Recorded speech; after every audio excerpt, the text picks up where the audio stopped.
నమస్తే, welcome to HMTV. Bharathiraja ఈ పేరు తెలుగు ఇండస్ట్రీ అంటే ముఖ్యంగా తమిళం కాబట్టి తమిళ ఇండస్ట్రీకి సాధారణం, కానీ తెలుగు ఇండస్ట్రీలో కూడా ఆయనకు ప్రత్యేకమైనటువంటి స్థానం ఉంది. ఆయన చేసినటువంటి మూవీస్, అట్లాగే ఆయన మూవీస్లో వచ్చినటువంటి పాటలు, ముఖ్యంగా ఎస్పి బాలసుబ్రహ్మణ్యం స్వరాభిషేకం కార్యక్రమంలో, ఈనాడు ఈటీవీ వాళ్ళ స్వరాభిషేకం కార్యక్రమంలో ఈ లెజెండ్స్కి అందరికీ సన్మానం చేసినటువంటి సందర్భంగా భారతీరాజా గురించి ఎస్పి బాలు గారు మాట్లాడినటువంటి మాటలు, అట్ ద సేమ్ టైం సన్మానం అయిపోయిన తర్వాత భారతీరాజా ఆడియన్స్ని ఉద్దేశించి చెప్పినటువంటి కృతజ్ఞతాపూర్వకమైనటువంటి స్పీచ్లో ఆయన మాట్లాడినటువంటి మాటలు, ఇవన్నీ కూడా పెద్దగా ఆయన జీవితం గురించి తెలియని వాళ్ళకు కూడా ఒక గొప్ప స్ఫూర్తిని కలిగించినటువంటి మాటలు అవన్నీ కూడా. పెద్దల పట్ల తనకున్నటువంటి వినయ విధేయతలు ఏమిటో, ముఖ్యంగా విశ్వనాథ్ గారు, బాపు గారు, బాలచంద్ర గారు, వాళ్ళందరినీ ఉద్దేశించి, తర్వాత రామోజీరావు గారిని ఉద్దేశించి ఆయన మాట్లాడినటువంటి మాటలన్నీ కూడా ఆయన యొక్క క్యారెక్టర్ని తెలియజేస్తాయి.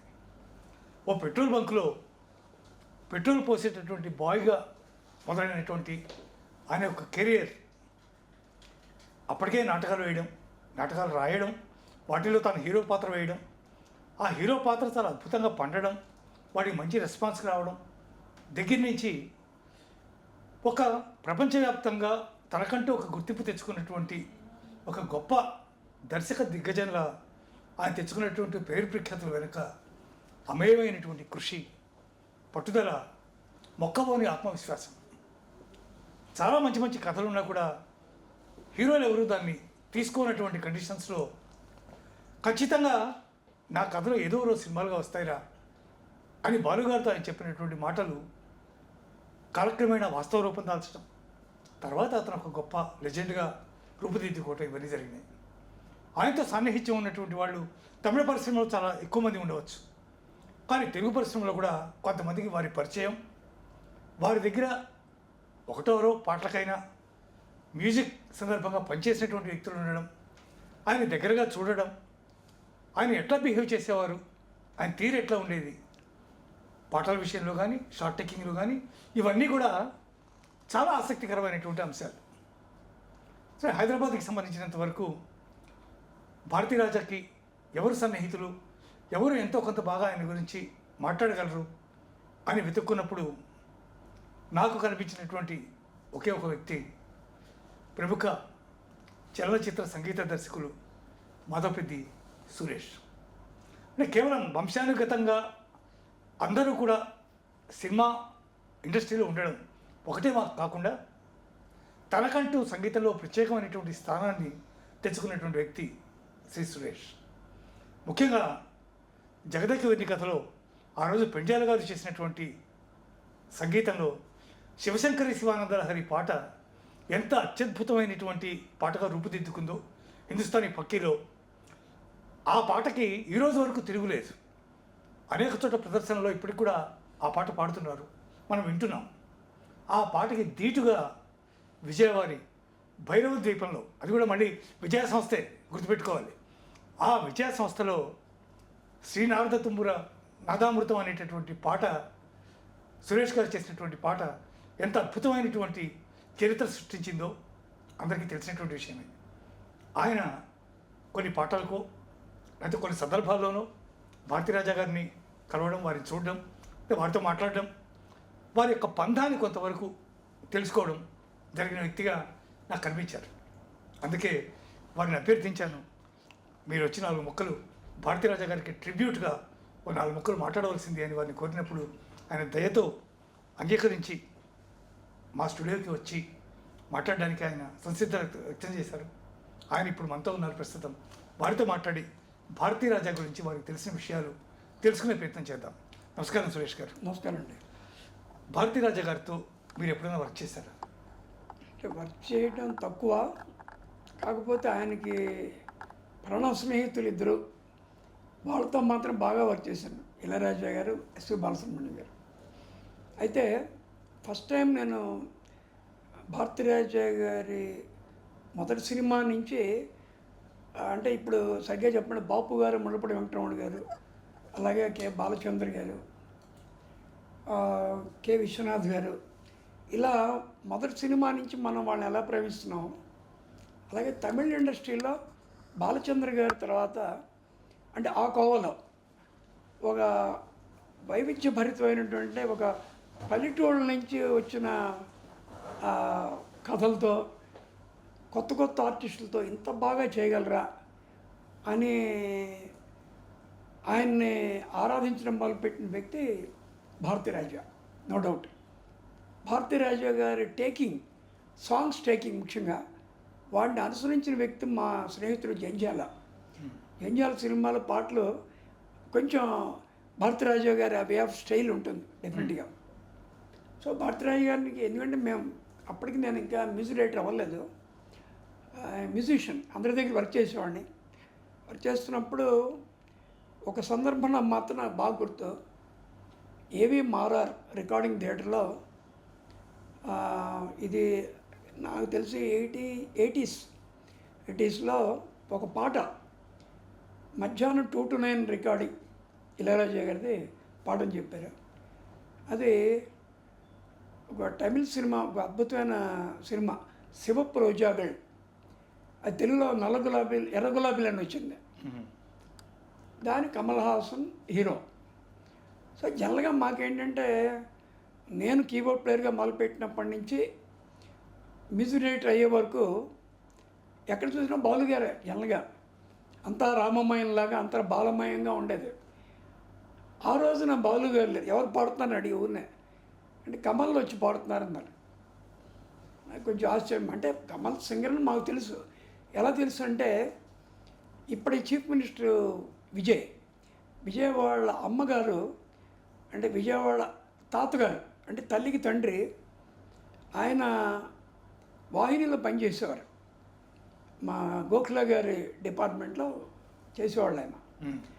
ఆర్ట్ డిపార్ట్మెంట్లో అంటే ఈ పెయింటింగ్ డిపార్ట్మెంట్ వాటి ఉంటాయి కదా, చేస్తుంటే ఆయన పిల్లలు వీళ్ళు, ఈ అమ్మాయి శోభ కొడుకే విజయ్, శోభ, షీల, సుందర్, సురేందర్, వాళ్ళు మ్యూజిక్ షోస్ చేసేవాళ్ళు. చేస్తుంటే దాన్ని నేను అకార్డింగ్ ప్లేయర్గా మేము 74, 75 బాగా బిజీగా ప్రోగ్రామ్స్ చేసేవాళ్ళం. మాకు అప్పుడప్పుడు వచ్చి పాడేవాళ్ళు ఎవరంటే జయసుధ గారు, కమల్ హాసన్, అంటే గెస్ట్ సింగర్స్ అన్నమాట. అంటే ఆడియన్స్లో ఎక్కువ క్రేజ్ చూపించడం కోసం. అలా అప్పుడు కమల్ బాగా పాడతారా అని తెలుసు. ఆ రోజు కమల్లో జానకి గారు పాడుతున్నారు. సరే జానకి గారు అలాగో ఇళయరాజా గారి దగ్గర ఆస్థాన విద్వాంసులు అలాడు, బాలు గారు, వాళ్ళిద్దరు అప్పట్లో. తర్వాత బాలు గారు, చిత్ర, ఇంకా ఇలా అయింది. ఆ పాట ఎలా ఉంటుందో ఏంటో మొత్తం ముందంతా రిహార్సల్స్ అయిపోయింది. నేను ఒక కొత్త ఇన్స్ట్రుమెంట్ కొన్నాను, అది ఒక రిథమ్ బాక్స్. అది ఆ రిథమ్ బాక్స్ దాంట్లో యూజ్ చేయడం కూడా జరిగింది. అంటే థర్డ్ బీజియం మొదట్లో ఆ ఇన్స్ట్రుమెంట్ యూజ్ చేశారు. ఎస్, దాంట్లో తని నని తాని తని నని, అద్భుతంగా ఉంటుంది పాట. ఇది ముందు పాడుతుంటే వెనక నుంచి ఒక కమల్ ఒక హమ్మింగ్తో స్టార్ట్ చేసి ఆయన పాడతాడు. చాలా బాగా వచ్చింది పాట, అంతా ఇంత కాదు. ఇప్పటికి కూడా ఆ ట్యూన్స్ గుర్తున్నాయంటే అది భారతీరాజా అండ్ ఇళయరాజా కాంబినేషన్. ఇప్పుడు బాపు గారి గురించి మాట్లాడినప్పుడు మనకి ముళ్ళపూడి వెంకటరమణ గారి గురించి ఎలా వస్తుందో భారతీరాజా గురించి మాట్లాడినప్పుడు ఇళయరాజా అలాగే రావాలి. వాళ్ళిద్దరికి ఇన్సెపరబుల్ పేరు. సో వాళ్ళిద్దరూ సృష్టించిన సంగీతం చాలా గొప్పది, సినిమాలు గొప్పవే, నో డౌట్. సినిమాకి ఒక ఆత్మ సంగీతం ఉండాలి కదా, ఆ సంగీతం వాళ్ళిద్దరికీ అంత క్లోజ్ ఫ్రెండ్స్ అవటం వల్ల, పైగా ఆ పాటలు ఎక్కువ పాడింది కూడా బాలసుబ్రహ్మణ్యం గారు. అంటే ముగ్గురు ఫ్రెండ్స్ కలిసి మనకి అజరామరమైన సంగీతం సృష్టించారు. దానికి కారకుడు ఎవరంటే భారతీరాజా గారు. అంటే సినిమాని బట్టే కదా సంగీతం కూడా చేయగలరు. కరెక్ట్. సో ఆ పాట జరిగింది. భారతీరాజా గారు లోపల ఉన్నారు, నేను ప్లే చేస్తూ ఆయనే చూస్తున్నా. ఎట్టంత గొప్ప పాట భారతీరాజా గారు ఇళయరాజా కాంబినేషన్ వర్క్ చేశానే అని పెద్ద ఆనందం. ఇంటికి వెళ్ళిన తర్వాత ఈ పాట గురించి మాట్లాడుకోవడం జరిగింది. తర్వాత కొన్ని సందర్భాల్లో నాకు ఆయన కొన్ని రికార్డింగ్ ఆయన సినిమాలు 1-2 సినిమాలు రికార్డింగ్ ప్లే చేశాను. అది కూడా ఇళయరాజా గారే. తర్వాత ఏదో భార్యాభర్తలు కూడా ఏదైనా చిన్న చిన్న గొడవలు అవుతాయి. అలాగే ఇద్దరు బెస్ట్ స్నేహితుల మధ్యలో కూడా ఏదో ఒక చిన్న పొరపచ్చాలు వచ్చాయి. వచ్చిన తర్వాత దగ్గర 30 ఏళ్ళు వాళ్ళు కలిసి పనిచేయాలి. తర్వాత ఏఆర్ రెహమాన్ వర్క్ చేశాడు. సరే పెద్ద పెద్ద వాళ్ళందరూ వర్క్ చేశారు. అది నా అనుభవం ఒకటి. ముందు మా కుటుంబంలో ఇంకా 2 అనుభవాలు ఉన్నాయి. భారతీరాజా గారి సినిమా తెలుగులో ఏడుగు నాగేశ్వరరావు సినిమా సీతాకోక చిలుక. దాంట్లో పాడింది పాడింది పట్నాల కాకి అని ఒక పాట. అప్పుడు చిన్న కుర్రాడే మన అలీ అలీ అలీ అలీ మన అలీ కూడా యాక్ట్ చేశాడు. బట్ ఇతను కదా ఆలీకి పాడాడు. వాళ్ళందరూ గ్రూప్ ఉంటుంది పాడది. దానికి మా అన్నయ్య పాడాడు. ఆ రోజు మాకు సంతోషం. భారతీరాజా గారు ఇళయరాజా గారి కాంబినేషన్లో తెలుగులో నువ్వు పాడావు. అంటే తమిళ్లో నేను ఒక పాటకి నేను వర్క్ చేస్తే ఒక పాట ఏంటి కొన్ని సందర్భాలు కొన్ని బ్యాక్గ్రౌండ్ స్కోర్స్కి పాటకు నేను వర్క్ చేస్తే తెలుగులో నువ్వు పాడావు. పైగా సాంగ్ పాపులర్ సాంగ్.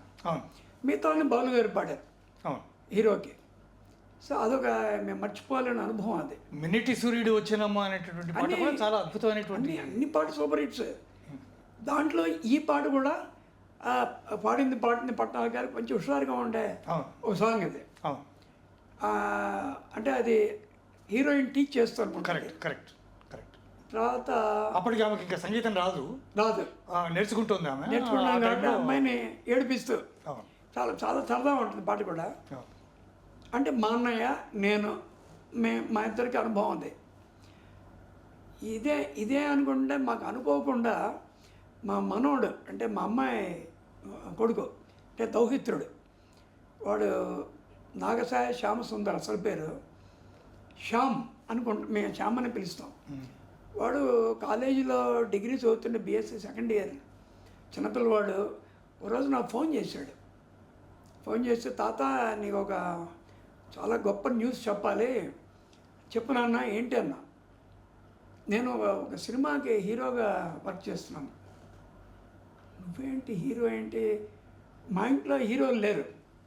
మా బాబాయ్ గారు సినిమా ఆయన ప్లేబ్యాక్ సింగర్, మా అన్నయ్య ప్లేబ్యాక్ సింగర్, నేను మ్యూజిక్ డైరెక్టర్, మా గోఖలే గారేమో ఆర్ట్ డైరెక్టర్. సో హీరో ఏంట్రా అంటే, లేదు తాతయ్య నువ్వు ఎవరి సినిమా అని చెప్తే నువ్వు చాలా ఆశ్చర్యపోతున్నావు. ఎవరి సినిమా? భారతీరాజా గారి పిక్చర్. చాలా గ్రేట్ ఆపర్చునిటీ అన్న. అయితే మరి కాలేజీ చదువు ఎలా అంటే, లేదు అది అన్నయ్య నాకు హెల్ప్ చేస్తున్నాడు. అన్నయ్య ఎవరంటే మా అల్లుడు తమిళియన్ పన్నీర్ సెల్వం, వాళ్ళ సొంత అన్నయ్య కొడుకు అక్కడ one of the good director Suseenthiran అతని పేరు. అతను 15 సినిమాలు చేశాడు, కొన్ని సినిమాలు ప్రొడ్యూస్ చేశాడు. ఆయన చేసిన పాండ్యనాడు సినిమాలో భారతీరాజా గారు యాక్ట్ చేశారు.